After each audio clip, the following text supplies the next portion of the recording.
Feels so good to hear that music again, doesn't it? Hello everyone, and welcome back once again to Voices of the Void.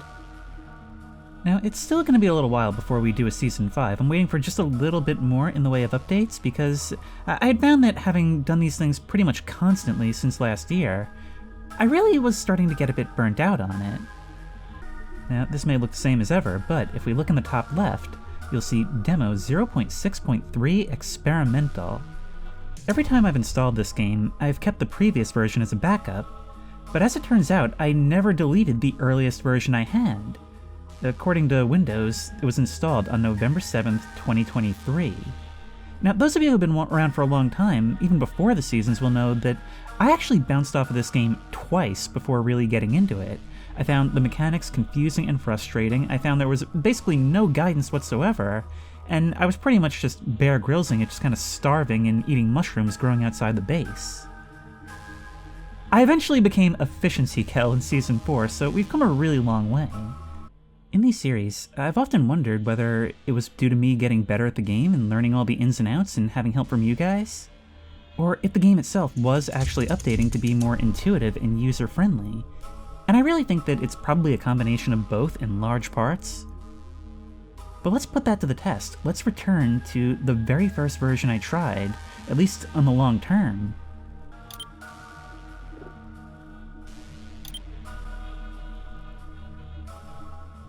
Look at this, we have fewer modes available to us. It is going to try to load up all our other saves. Okay, what's a good name? Old World Memories. No, not Old World. Old Base Memories, because we're gonna get to see the old base. Here we are. Oh, look at this! Ah, I had forgotten that the gate changed too. This is so cool. Old gate, old light posts, old park. Oh, that's right, there is so much that's changed that I didn't even remember. The graphics look so much simpler by comparison. It's crazy how, by 1,000 cuts, it's managed to retain its style. I mean, it feels the same at a glance, but you look at the textures, you look at all of this, and it's all completely different. My bag fell over. Okay. A jump scare that isn't a jump scare, starting this off as is tradition. We've got our MREs, some batteries. Oh, right, items don't stack. There are going to be some big things that are different, and so many little things as well. Well, as is tradition, let's begin our walk to base.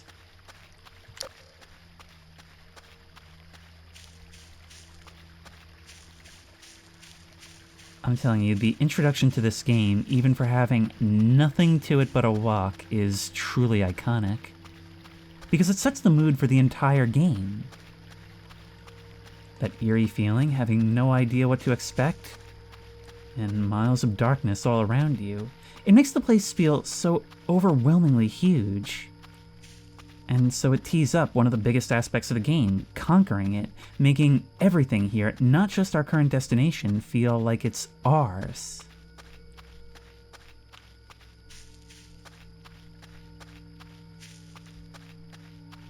It looks so different these days, but, you know, even though the graphics are a bit more primitive an earlier version, it still looks good.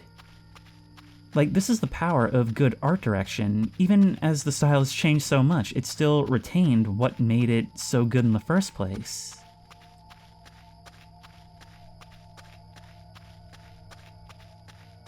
Okay, maybe we should start running. See, when I can hear the crunch of gravel, when I can hear the crickets, it makes me feel the humidity, you know, the warm summer air. And the itch of the branches brushing my face. I remember getting lost big time the first time I tried to play this. Those 2 videos before I ever even did Season 1. Oh, it's got the old signs and everything. And yet I'm coming in with far more confidence. I mean, I remember looking at the tutorial, like playing the tutorial in the first version and thinking, dude, there is no way I'm gonna be able to learn all this. Like at a glance, it just all looked so complicated. So in a way, maybe this is my redemption arc for this version. There's the tower. Standing watchful as always. There's so many bushes and trees just directly across the path. We should be getting close. Base should be just around this next corner.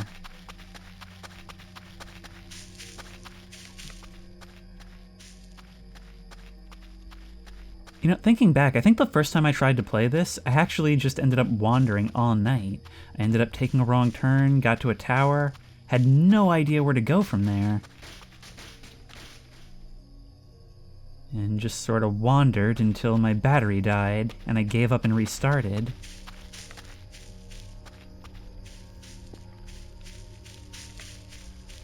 Man, this place looks so much darker with the old streetlights. There's fewer of them, they're smaller, lower to the ground. And the base itself looks so much more ominous, actually. I mean, the base is bigger and has way more to it now. But we're just greeted pretty much by a tall concrete wall when we get there now. These? A couple of dark windows staring at us that come into view on the edge of our flashlight. That is creepy. Makes you feel more watched, I think. Oh, and look at it, this base is filthy. This may even be before we had the ability to clean these stains. I honestly don't remember. There's just a bunch of bones inside the mailbox. Okay, that's probably the work of past me, I'm guessing. Ooh, there is a camera up there. Let's activate it. Whoops. We have found our first burger. Alright, I'll hold on to that. And you can stay right where you were for now.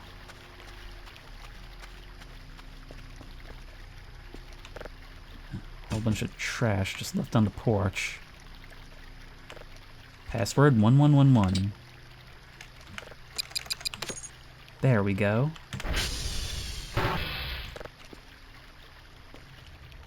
Okay, I'm here.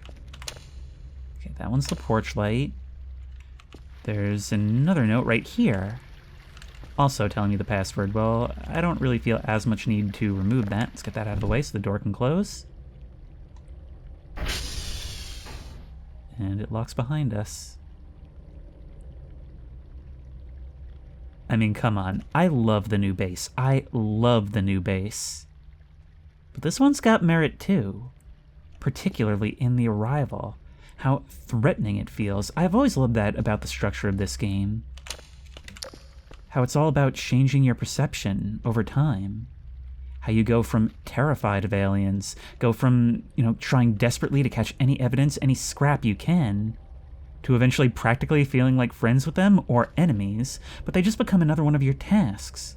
Coming upon this dark concrete shelter in the middle of the night and eventually making it your shelter. It's that dynamic change, I forgot about you guys, that makes this experience what it is, in my opinion.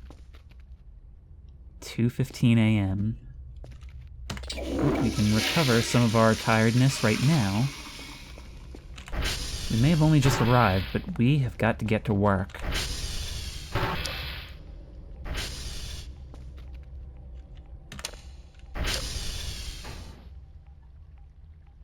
For better or for worse, it's ours.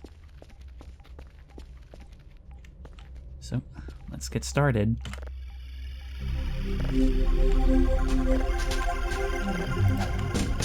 Of course, this time there's not as much of a learning curve, even though all of this may be completely different. Actually, this isn't as old as I thought. This isn't the first version I played, because this is the updated desk. Okay, all the servers are over here. In fact, there is no server room now. Yes, this is definitely the Season 1 base. but not necessarily the prequel base, the 2 experimental ones I tried. You guys are just everywhere, huh? There's the tutorial on the drone. Let's see, actually, are you good to start with? We can't tell! There doesn't seem to be a light on you. But at least our poster is still here. We've got batteries, we've got boxes, we've got everything, including the drive eraser. It is crazy how empty this all feels. So that bug was here! Oh no. We can't download now and we have no money. Well, that's an issue. Maybe it's, maybe we can get a little bit? Remember, there's no GPU mining in this build. Oh, this is painful.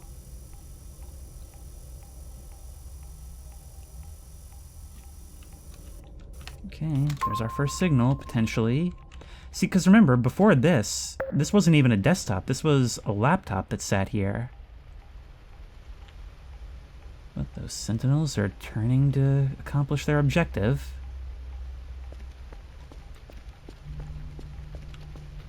And radar looks clear. Our detector is picking up its first signal. Let's unlock polarity and frequency and start looking for signals.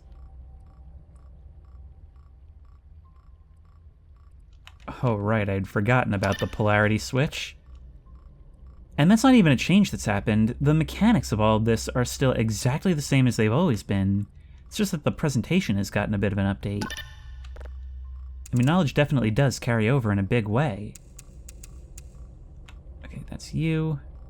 And as for you,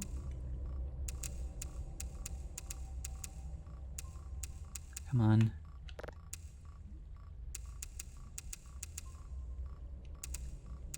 You are downloading some just extremely slowly. Extremely slowly. And for the first night, that's about all we can do for now. Okay, so it's pretty clear at this point. Our focus here is gonna have to be on exploring, seeing what's the same and what's different. Hey, would you look at that? At some point, something else appeared for a little while and then disappeared. I mean, you know, in real life, false radar contacts are a thing. But is that something I need to be concerned about? We've also got the console over here. Let's do an SV ping and see what's broken. Mic is broken. Stupid mic. Alright, so then we'll want to SV target mic. And you know what? It's going to be quite a while before this thing is finished downloading. I could sell something less essential, I guess. And improve it by 1. How about detector quality? Probably doesn't matter too much in the meantime, right? And let's get out there. Probably not even worth it. Mushroom! What do you mean object can't be held? This is how we tied ourselves over. By completely neglecting our health. See, that's the thing, is... Sure, in Season 4, by the end of it, we were efficiency Kel. We had lots of sources of income. We were great at our job. We were pumping these things out at an industrial scale. But we were also making a lot of money from GPU mining and farming. So not only has the game gotten a little bit more intuitive, maybe, not only have we learned how to get that head start, but there are also just more sources of income out there. But in the early game, it's important to keep on top of things that need keeping on top of. The devil's hands are idle playthings, or something like that. I'm pretty sure that was actually the title of a Futurama episode, not how the saying actually goes. But let's get out there. It's an excuse for a night drive, right? And as soon as you get the ATV, this park becomes a whole lot smaller. gets smaller even still the more you know it. That's part of what I love about this game, is that knowing really is half the battle. I would even say it's a majority of the battle. It's a lot to be figuring out on the fly when everything's going crazy, but, you know, if you come in with a cool head, you can do great things. Alright, let's do our minigame. 4 plus 2 is 6, 5 plus 5 is 10, 8 plus 6 is 14, 9 minus 3 is 6, 3 minus 4 is negative 1, 5 minus 8 is negative 3, 1 plus 1 is 2, 2 plus 1 is 3. Counting with Chris is back, everybody. And then we can do SD cal all. Oh wow, I had forgotten. This was before there were independent light switches in the towers. Our very first sunrise. And our very first mistaken UFO. I'm telling you, these blinking lights at the top of the tower, they always do that to me at first.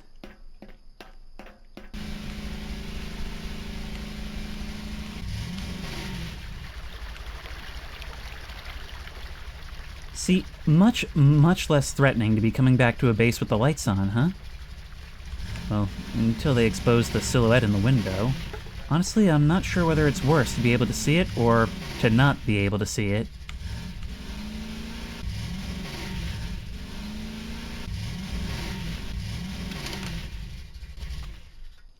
Hang on. Do not enter. Now, this doesn't work anymore. These days you need the card first and then the password changer. In fact, can you actually fish the card out of there in this version? Ah, it is there, actually. But we may not even need to do that because the old password was always... Huh. Okay, maybe they changed it even before this. I swear that used to work. Alright, let's close up shop for the night. How is this going after that whole adventure? Only 43%. I am not used to this. Starting a new save is always a big adjustment. Maybe we should look around some more? Perhaps have a bite to eat? The grass moving outside the window just scared the bejeebers out of me. Let's grab this sponge. I mean, look, you guys are always yelling at me to clean the base, right? Annoyed that I don't start it sooner, because I'm taking care of my necessities first. But what if we just do one of these? Grab a bucket. I mean, after all, it's going to take that long. In the beginning, it's pretty cool because the pace sort of forces downtime. It's almost better to take care of the busy work early, so that it doesn't become a huge thing when you have a lot else on your plate.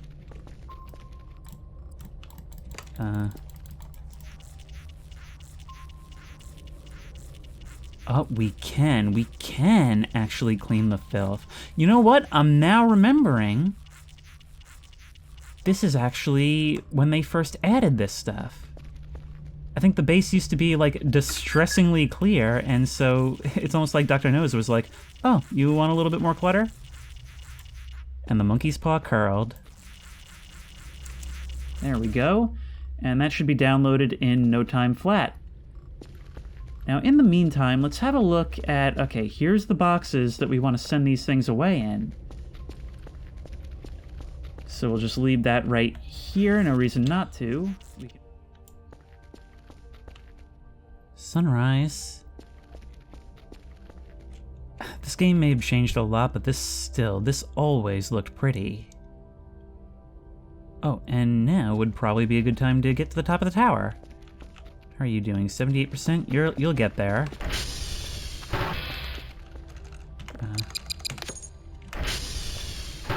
Let's go see the old terrain. I mean, it's just brilliant. It arranges things so that you'll be awake for sunrise, most likely. You'll work through the night, try to learn the ropes, and then it rewards you when a few minutes after you start, it kind of reveals itself to you naturally. It's the perfect place to get a lay of the land from. There's that mountain range still there, the sun to still blind us. But just look at this, we can see how much more simple the terrain is. I mean, it almost looks like a 90s or early 2000s game. It's beautiful to look at, but there's so much that's different. In fact, I think that whole pond, that lake, wasn't even there in the previous version. I think this was when it was added. There's none of the cliffs that we've come to have to navigate. This thing is at 100%, so we can add you, and we actually can't process you up yet. So for the moment, you're just kind of done. I just had a look to see if I could even get the version I played in the first one, which was actually like 0.4 or something like that, 0.4.1. But unfortunately, that was not downloadable anymore. I guess it shows I'm lucky to still have this version, because it's like a piece of history. Flash of lightning. And this is what's always been so great about this game for me. What it is at its core is a workplace simulator. A game in which you sit here and, look over your shoulder when you feel eyes on the back of your neck, and stare out the window wondering what's there. This game is big and open-ended, but the biggest thing that open-endedness serves is just the knowledge that there's so much out there, because it improves the experience just knowing that of sitting here at your desk. And of course, it's up to you what you make of that information.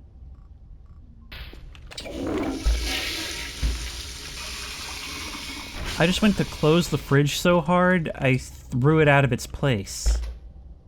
Huh. I guess a whole lot of little things have changed over time. I don't remember, was food fatigue a mechanic at this point? We could probably check the settings and find out. Tell you what else I know about with the benefit of hindsight. Oh, first of all, the fact that the corpse of my coworker is buried behind these crates in the corner of my room. It's hilarious, because you'll probably spend a couple nights with him before you find out. We know that Dr. Kell used to be super strength, wow! And that with these noises, some things just never change, do they? Alright. We don't really have a good way to break this down at this point.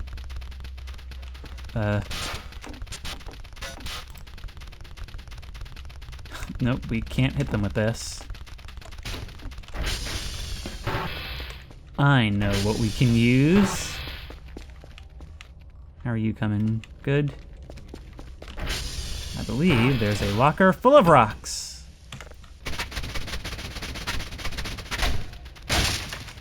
There we go. Let's descend into the real bunker. Just look at how deep this is. And look at all that's here.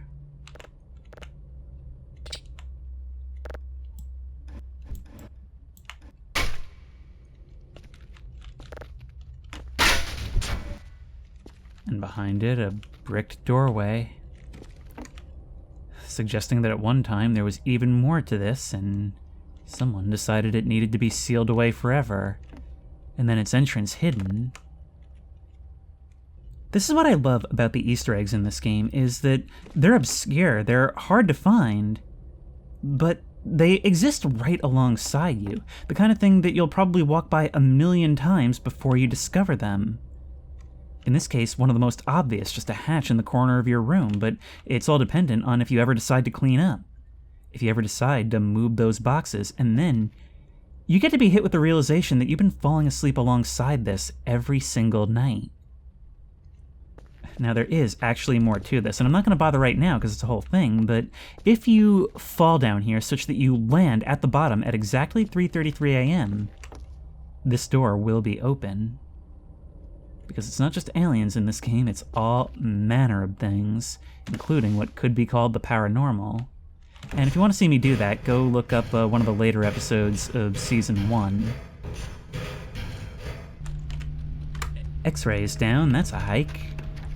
And an excuse to get some outdoors time. I mean, look, the rain is cleared up and everything. And we need to go see what's different right after this one is done downloading. Got a third signal going. Let's get ourselves out there. Head over to X. Everything feels so weightless now. I mean, in the current version, everything offers so much resistance when you try to move it, particularly objects like this, but now, everything just slides around. It's like I'm on the moon.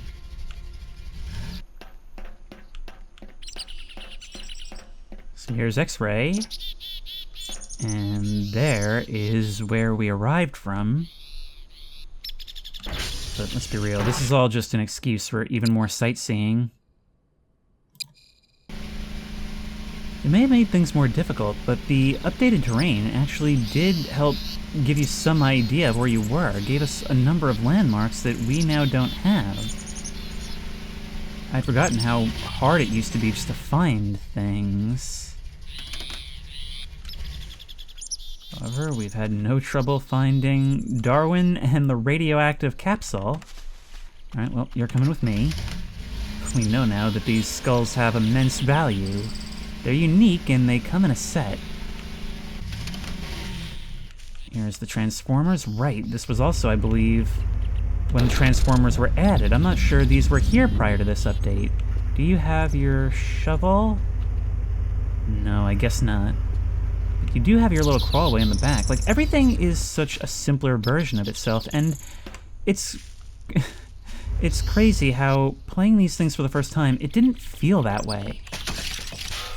I mean, it never felt like, okay, this is an obvious early access type of setting. It just felt like the game. It felt like its style. And over time, it's cool that it's proven that it can be more detailed, it can be more complex, while still feeling that same way.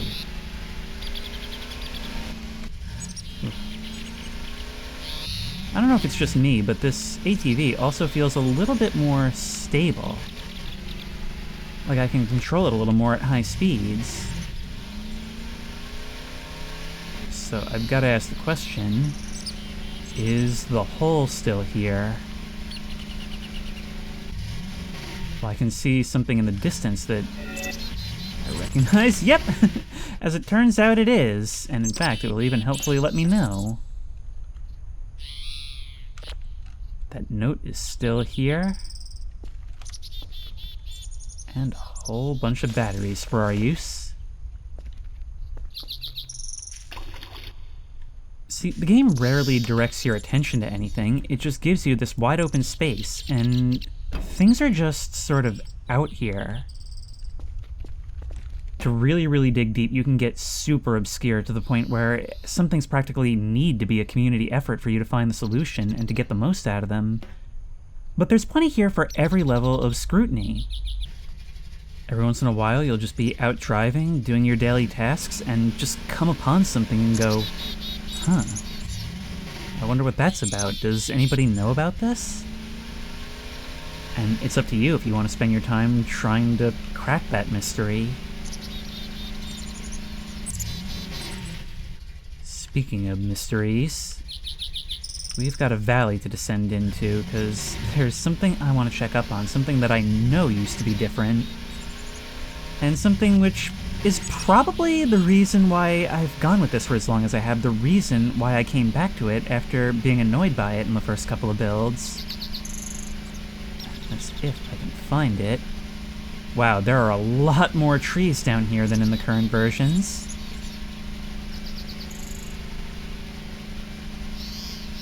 Gotta do a bit of a canyon run.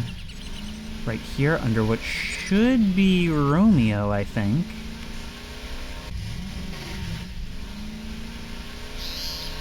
This way? This way.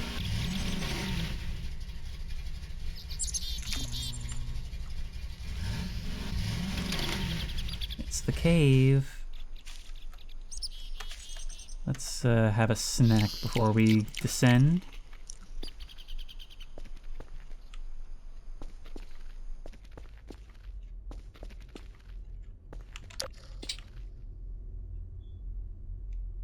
I will not go in there. Look at that, a whole bunch of mushrooms gathered up. And a human skull. This was, I mean, look, you might think of this as just work in progress. You simply can't enter yet. But the way this game has developed, it's always had a way of feeling in a finished state with every version. Things may be unfinished, but they're left in such a way that feels complete. That feels so fitting of a horror game. To have our character actively defy us in trying to enter. And it's one of those things that might make you say, well, what is the deal with this? To put a camera on it, to come here at night to see if anything comes and goes, and well, that's exactly what happened to me. You might interpret that moment as the very first real Voices of the Void moment from me.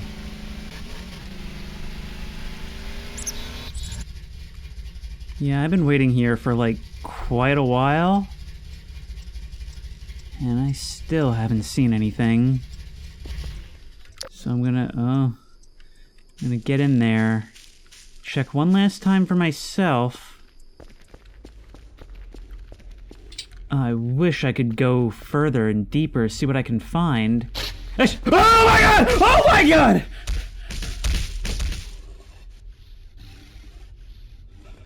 Okay, so the story was true.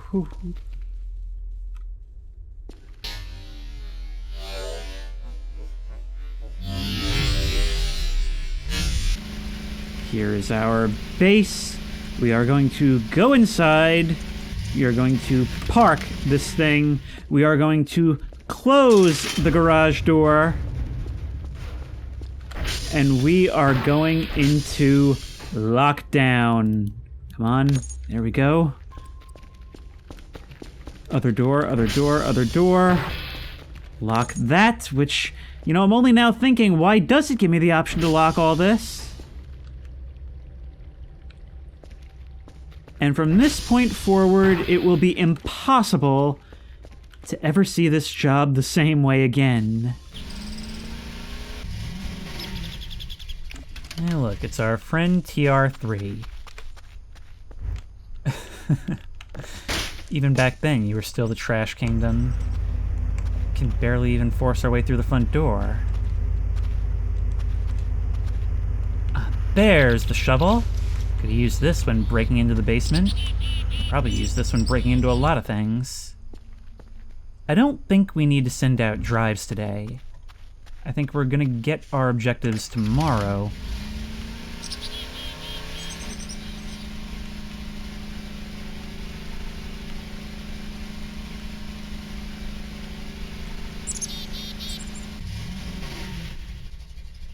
And these were also here.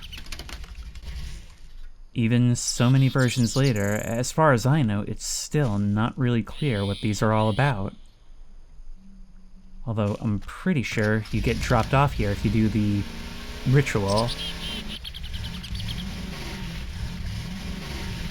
Oh right, here's another thing that's changed. This is one of my favorite memories in Voices of the Void, and I think it took place back in Season 2. You've got this bridge here. Nowadays, this bridge is a different model and the water comes all the way up to it. But this is a whole thing. Now, right now, we can't see it. Look at this. Here's one of those subtle things that's just always here, always waiting for us, but that is so unlikely to be noticed. I remember having whole ghost hunts here because you guys kept telling me like ghost stories about this bridge. And it's one of those things that actually just doesn't really have an equivalent in the game anymore. Same goes for the ladder down to the basement and being able to unlock that staircase. It's something that after the new base revamp, it just doesn't exist anymore. It's lost to history. Just something that was in this game and now it isn't. And so I'm really glad I got to those things when I did, not just to play them for myself, but, I don't know, because the videos are kind of like preservation in a way. You're all done, and I'll probably just send you guys out in the morning after we find out which hash codes we need to get. There you go. Oh, and if we try to listen to these right now, it's pretty much just going to be static because we can't really process you up at all. We do actually have a decent amount of money now.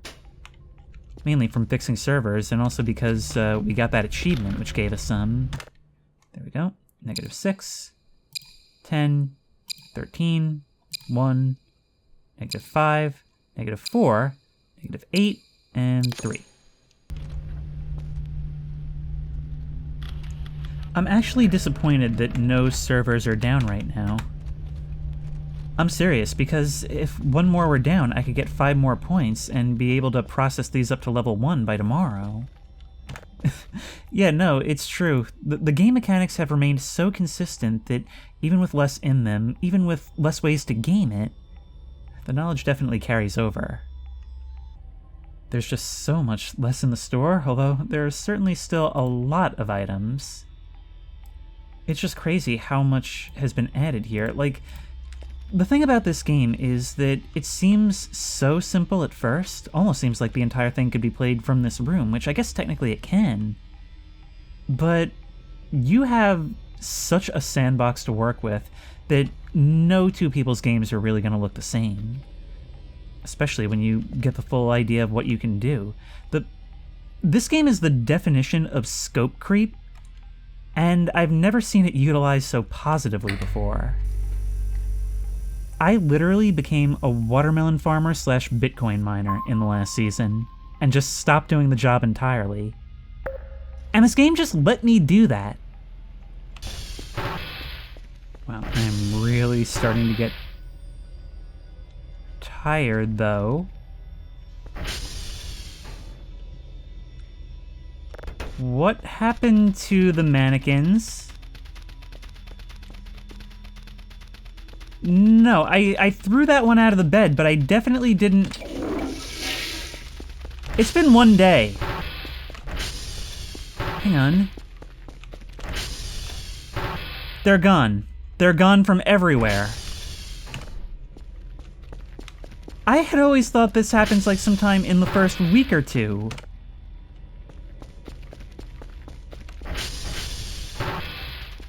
I've always loved that. You come in and you walk around the base. This is during the very early stage when you first arrive, and you're thinking, what are these mannequins for? This is creepy.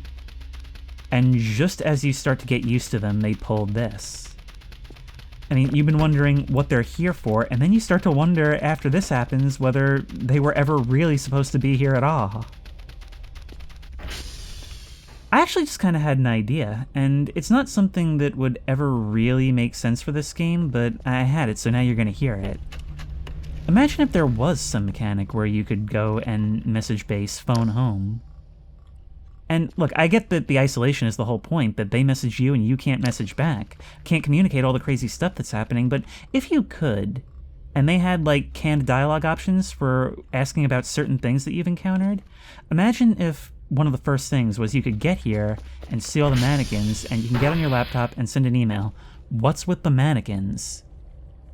And then they send you a message back, "What mannequins?"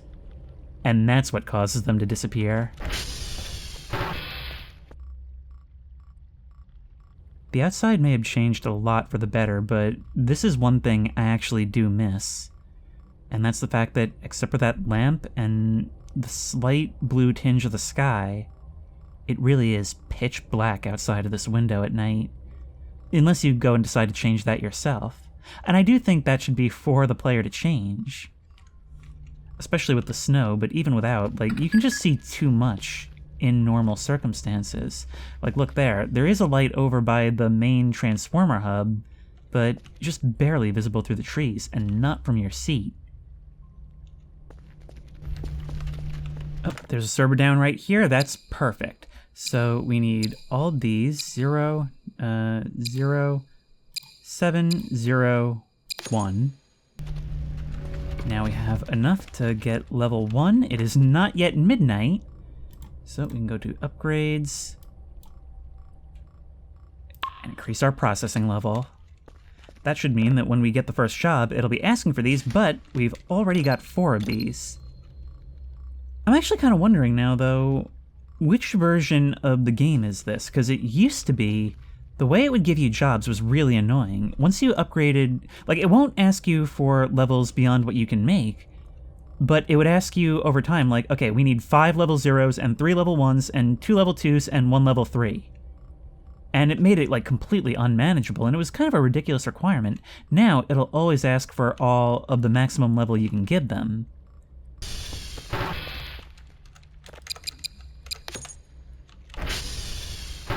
Actually, I was wondering what was so weird about the keypads, and I just remembered these are an old version as well.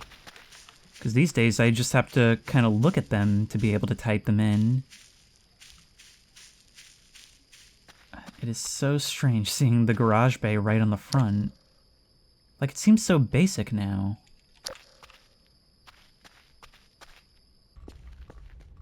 Let's have a look at our camera.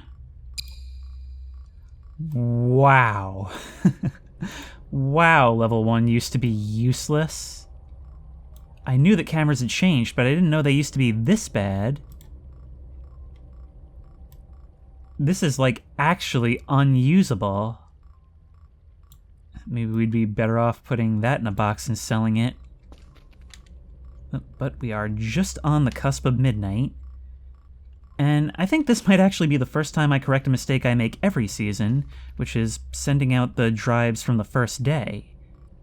It always counts us... I'm always surprised by the fact that it counts us as failing a job that we weren't given. There's our email. And we receive our daily task. You only want 1 level 1 signal. Well, we're going to give you a whole lot more than that, but we need to get reports from Foxtrot, Romeo, and Quebec. Foxtrot is pretty close by. Romeo and Quebec are kind of on opposite ends of the spectrum. So here's what I'm thinking. Night road trip. Obviously. So SV target Romeo, and from there we'll go down to Quebec and then Foxtrot. And we better do this because we have 1 credit to our name. Right after we get a little bit of sleep, I think.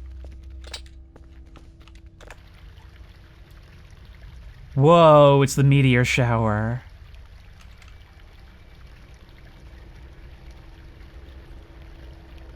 One of the very first events, and it makes sure you can't miss it. And the first arrival of the midnight drone.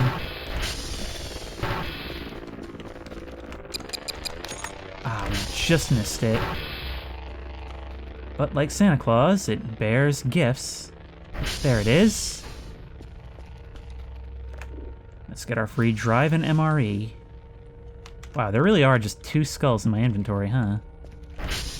Alright, well, we've got to make ourselves feel at home somehow. If Tom Hanks in that one movie could paint a face on a ball, then this is probably decently healthy behavior. I mean, at least this is actually a real face. I really like what they've done with the art direction in later versions of the game, but I have to say there's something about the more simplistic nature, the slightly more colorful nature, that really does work for this game.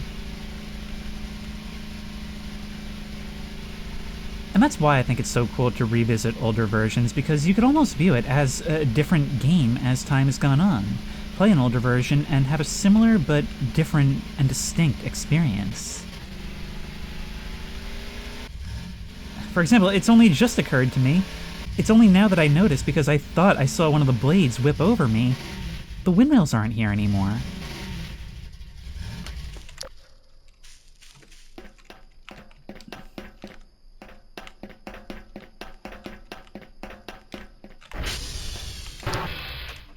So, Romeo, SB... Oh god. Oh god, I've screwed up. Oh, never mind, no I haven't. I do in fact have something in our inventory. Oh wait, no, I completely forgot to read this journal that we found in the basement. Okay, no, we've got some late night reading for when we get back. We're not using that.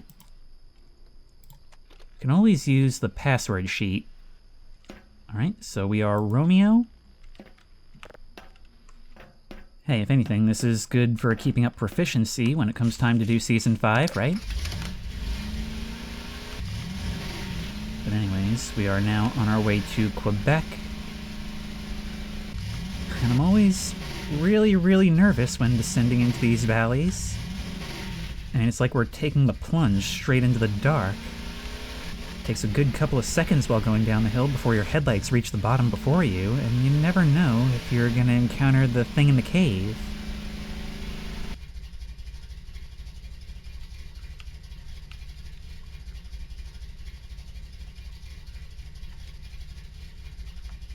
It's so dreamlike, silently drifting through the grass downhill when you're trying to save fuel at night.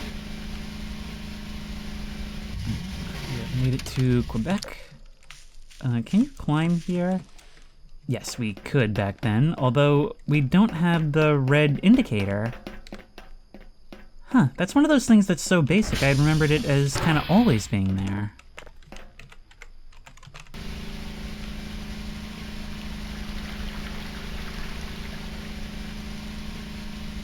The fact that the bridges on the lower end of the river here don't actually connect to a road has always given me a creepy feeling. Like this is the old path, you know? The one that nobody maintains anymore. Because not everything here has to do with the infrastructure related to this operation. There is older stuff, giving the impression that this stuff has been here for a while, but there's things even predating that. Whoa, this is actually further up there. I cannot navigate without the changes. Everything all looks the same, it's just hills and grass everywhere you go in such dense forest. But yeah, anytime you're in the neighborhood of Foxtrot, it's always worthwhile to go check out TR1. Look at this. But it really is the chirping of the birds that lets you know that you've gotten somewhere, rather than the light at first, because even when the sun is up, you're just kind of doing so much running around at ground level, you don't even see. I mean, the sunlight doesn't trickle down beneath the trees until a little later. But we found candy. I always have a hard time believing that our base in Season 2 and beyond is actually situated in the same place as it was here. That's just crazy to me because it really does feel like it's in a different location when you change the environment around it. When you change the way we interact with it, even something as simple as putting the garage on the side makes it feel like it's in a different place. I mean, in a game where so much is muscle memory, changing one thing changes everything, and this game changes everything all the time. But Stonehenge is still here. Unfortunately, I did not bring my offerings.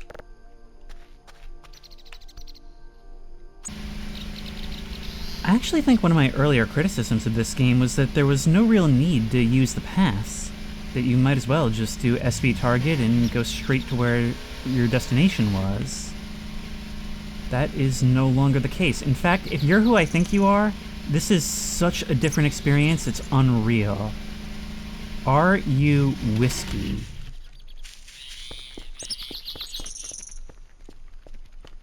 You are.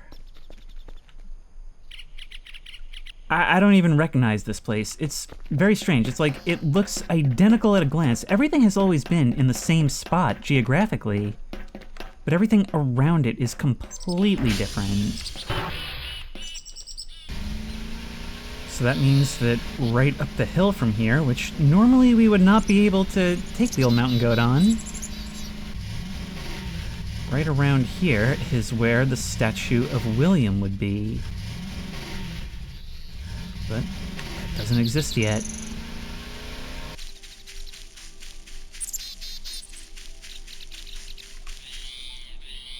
Hey, would you look at that? Down here, the murder cabin didn't exist yet.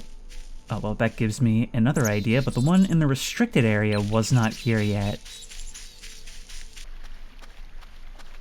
The dock was here, but there's no pool off to the side that wants to trap you when you try to skirt around the lake. There's no sugarcane, at least nothing that we can harvest ourselves. And I bet if we were to go underwater...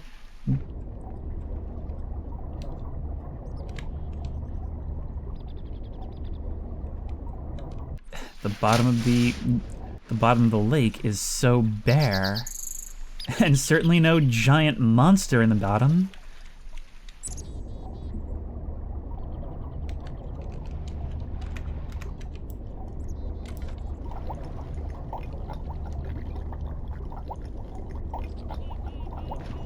Although we could find something. Ooh, wait. Wait, can we find another something? This might not have been here yet. And oddly enough, let me just say that throughout this whole thing, I've been equally as surprised by the things that were here already than by the things that weren't. But...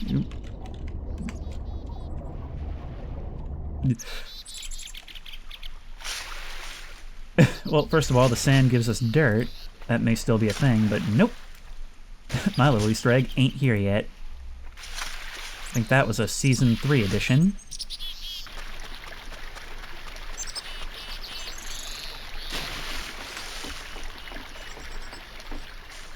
The MRE log used to be much easier to get these things out of. Always such a good feeling pulling into the shop again. By now, a couple of our signals should be processed to level 1. Come on. Thank you. So, why don't we give them a listen?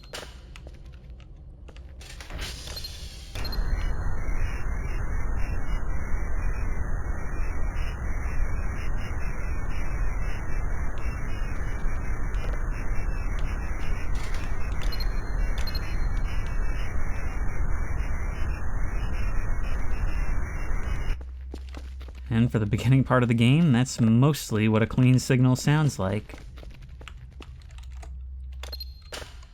To be efficiency killed this early in the game, and this early in the game's development, and have so little to do with it. What you very quickly find in this game is that sleeping during the day is very, very good. Why? Because it means you don't have to sleep at night, and night is when all the good stuff happens. Actually, though, something that's really cool about this game is that it does have a pretty good combination of daylight and nighttime horror.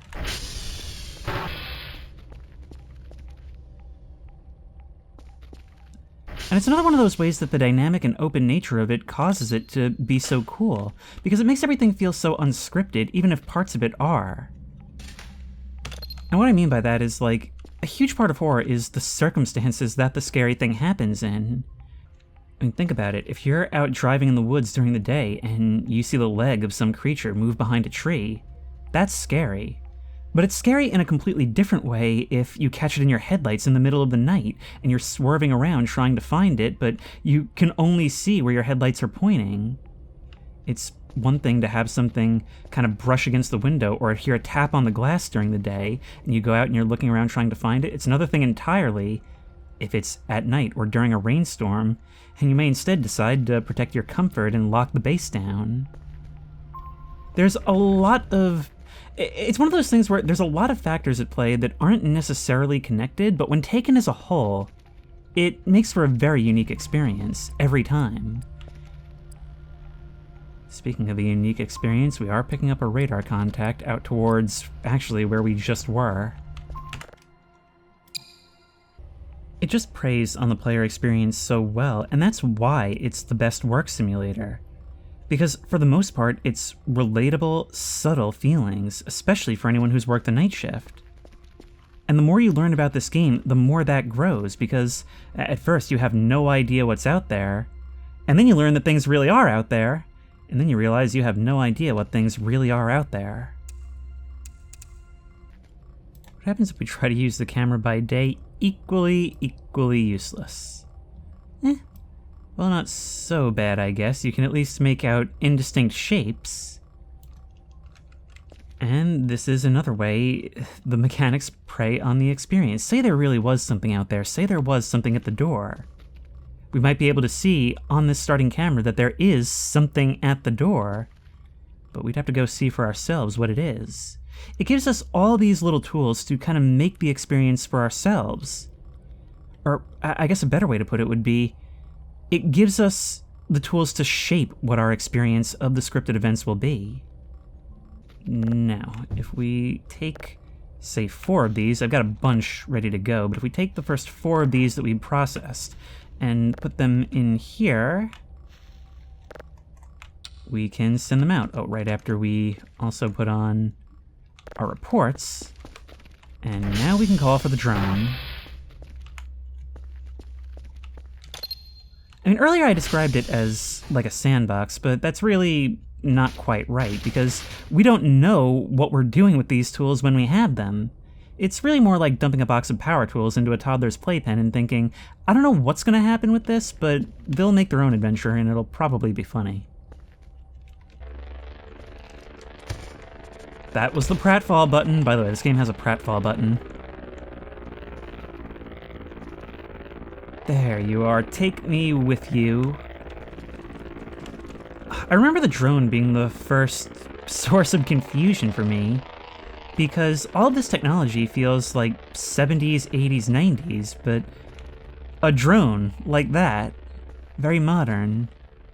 But I guess that's the point. The idea is that this is supposed to feel like something that was important, very important, had a lot of funding at one point, and now has, like, nothing. It's something people have forgotten about.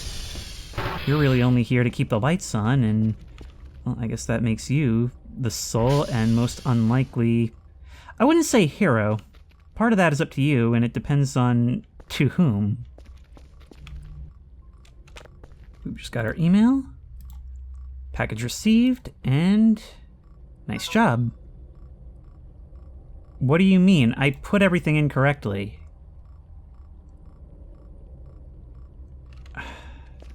Okay, so apparently there was a typo, I guess, somewhere in the Foxtrot one. Alright, well, maybe we can scroll back up. Oh god, does that command work now? It does not. This would be solvable. This would be solvable in the current version, but we can't do it here. Oh right, I had forgotten. There used to be a fixed price for the upgrades, so we can get level 2 now. Guess what? You're going right to the top. An asteroid. Right, there you go. This is about to be finished, but I've just gone ahead and ordered myself a hook. I'm also now realizing another difference that is present is that there's just not as much free stuff around. A smaller base means smaller opportunities for early game mooching. We're pretty much seeing exactly what I suspected here, that yes, things have gotten easier, both directly and indirectly, but also foreknowledge definitely goes the longest way of all. Collect our hook. Thank you. It's just, I'm constantly having to remind myself to not play this normally, simply because we're not coming back to this save. We can toss you up. Yep. The hook is the best early investment possible. It's by far the most useful tool in the game, and it's not even close, because it allows you to get to where you're not supposed to be. And this is a game where you're supposed to be where you're not supposed to be. Can we... Wait, where's our shovel? Get the shovel. Ah, that's not gonna fall out. You know, I've never done this before, but I was actually just thinking it might be preferable to take out a loan on day 1, and then just do nothing but upgrade the processing level. Ah, playing this, I'm getting ideas for how to start Season 5. Maybe Season 5 Cal can be deep in debt Cal. We have a level 2 unknown here. Let's see if that sounds any different.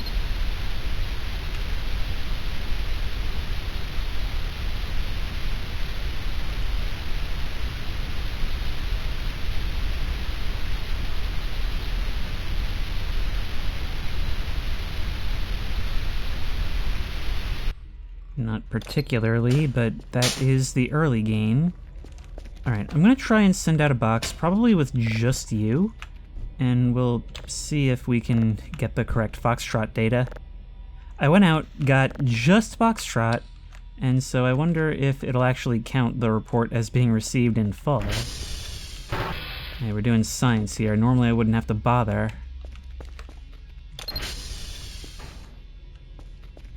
Now, in the meantime, what do you say we go to our room and tell some bedtime stories? Actually, wait. No. In order to do that, I need to get something more. Alright, we're going on another little road trip. Leaving our doors unlocked because I like to keep myself on edge, not knowing if something crawled in while I was away.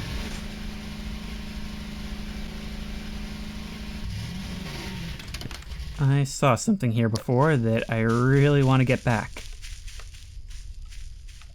There we go. You there.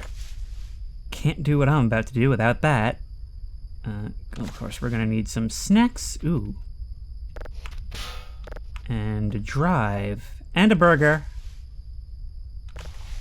Okay, we'll see about you when we get home.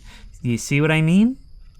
I had forgotten all about this, but there's always more to see. More to these places when you look just a little deeper. It's always worth it to check amid the clutter.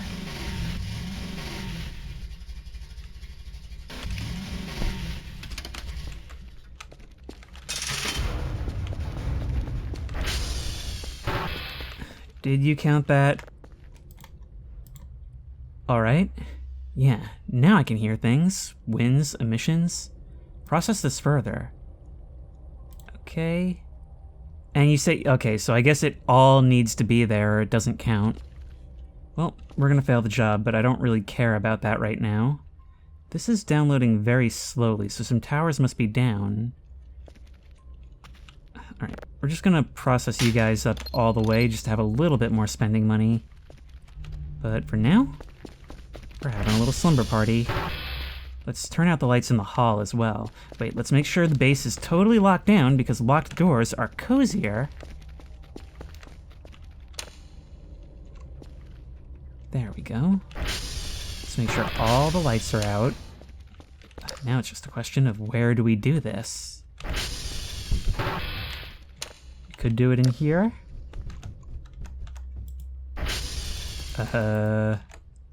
Oh, there's no fuel in it to start with. That's okay, we should be able to find some in the garage.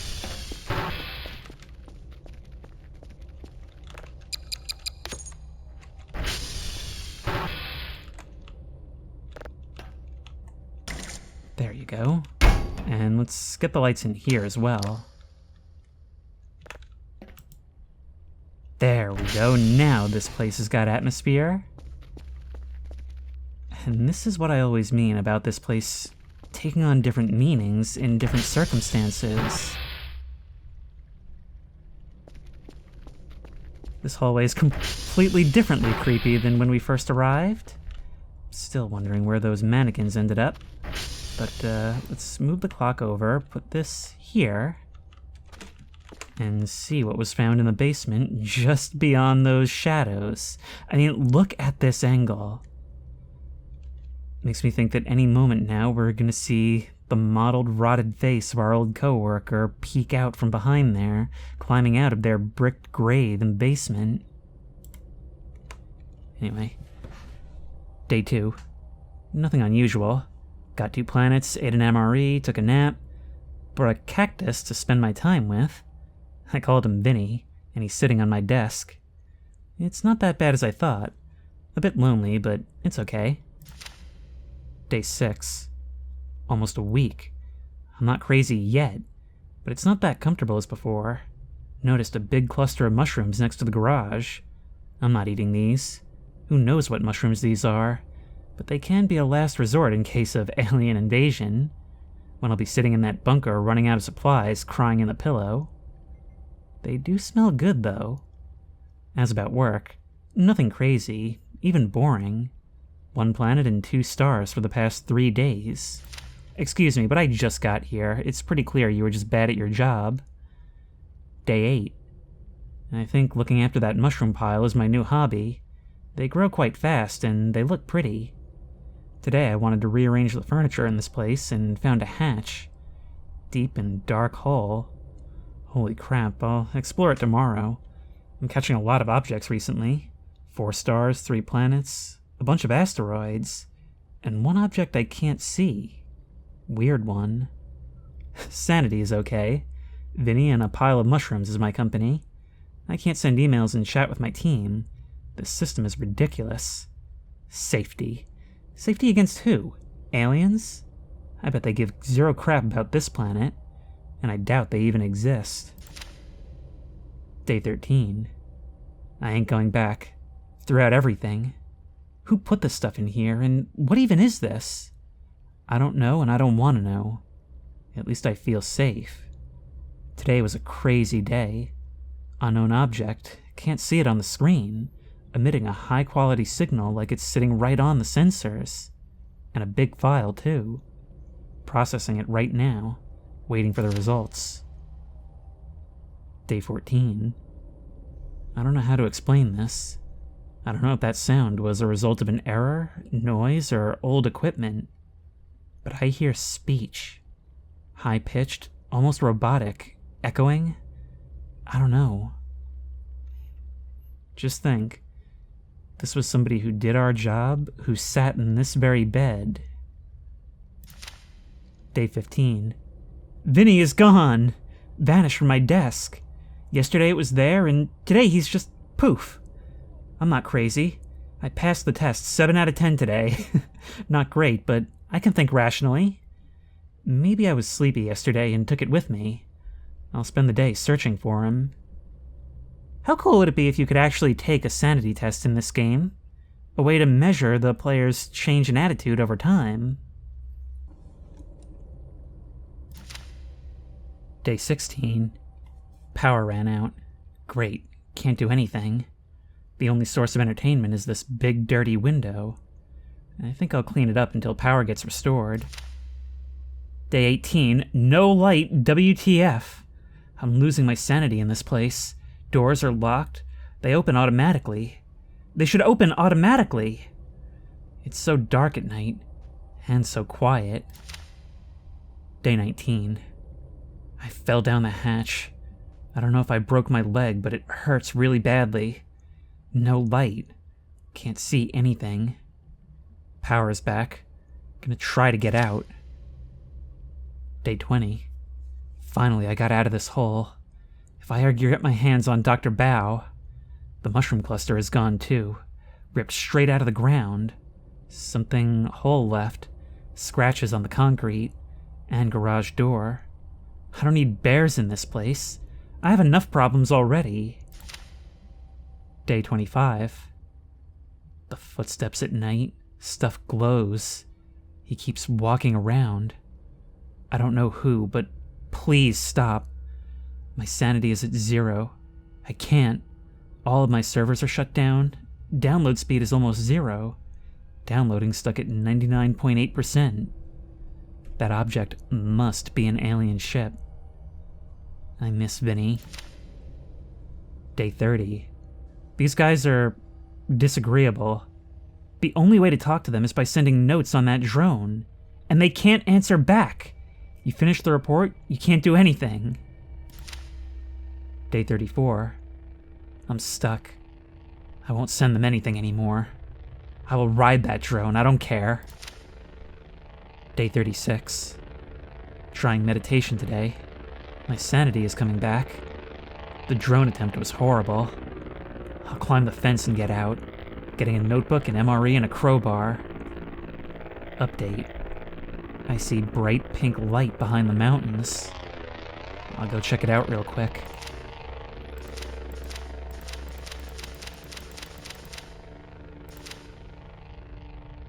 Get out of here.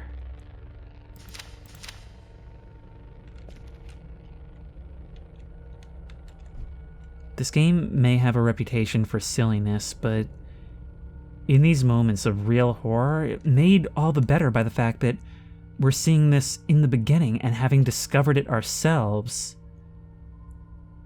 It really does land. This game is, at times, genuinely creepy. And that's what I love about it. So much of it depends on your attitude and the circumstances of how things happen.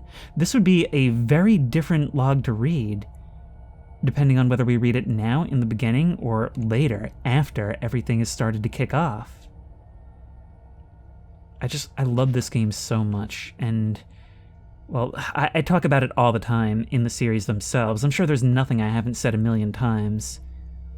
But I would love to see Voices of the Void become the start of a genre, because you could do this very thing in so many different settings. I can't believe there's so much in this that's different while still feeling the same. Like, I almost don't even recognize when something is different. I haven't even commented on the fact that these are the old doors and the old sound effect. It's the kind of sound effect that I hear in my sleep these days, that's how often I heard it. But now I'm just thinking, what else can we do that's, well, different? Something that's distinct from the current version. Yep, just pouring oil in there while it's burning, that's fine. And I think I have an idea.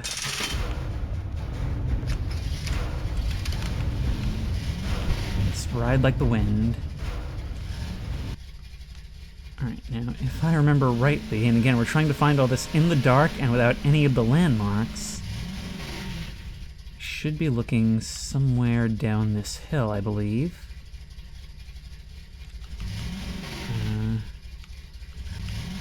Remembering, keeping in mind that the terrain has changed as well. But muscle memory prevails once more. Look at that, it's the old cabin. Not too many trees around it, very basic in its design. It's so strange to me because here I am now, knowing what all this would eventually become. But I'm trying to look at it from the mindset of when this was the current version, what it was like coming upon this thing for the first time. And I can't believe that I was so creeped out by it. It seemed so mysterious, and yet I look at it now and it's like, oh, this is like the low-detail PS1 version. Let's do this sleepover properly, shall we? Try and climb up on the post first, and then up into the hole in the ceiling. And there you are. Okay, it's not doing its thing right now. But even while the casing, even while the framing is a little different, a little barer, the important stuff, the insides, were always there. And, you know, I do believe there's probably a certain amount of simply having all this ambition where they see where there can be something placed in this game and deciding that there should be. But it also seems like there's a level of planning, things that were always intended to be the case, even if it's not always clear at the moment they're added. Yeah, I suppose this video doesn't have the most reason to exist, and I guess I kinda just wanted an excuse to come back. But I'm glad I did. It's so nice to compare the past to the present, and it gives a sense that, you know, for as much as it often seems like the developer has this manic case of just adding things wherever things can be added, every idea being thrown in with maximum effort, I think even finding stuff like this shows that even if it's not necessarily clear in the moment, everything, or at least most things, do have a greater scope plan, even things that were added years back. If you have not played this game before, or if you haven't watched me play it, I hope this was a good condensed introduction to what this game is, because I do think we got a little bit of everything here in a good way. And if you have, hopefully it was nice being able to revisit this stuff, see how far the game's come. And if you like this video, please remember to like, comment, and subscribe for more creepy and comfy content. If you have any ideas for other videos you think I should do, the best place to suggest that will be at the Discord, which I will link in the description. If you want to try this game out for yourself, that link will also be in the description. If you want to support me on Patreon, that link will be in the description. And as always, I'll see you in the next one. This is a bit of a crazy game, you guys. Adios!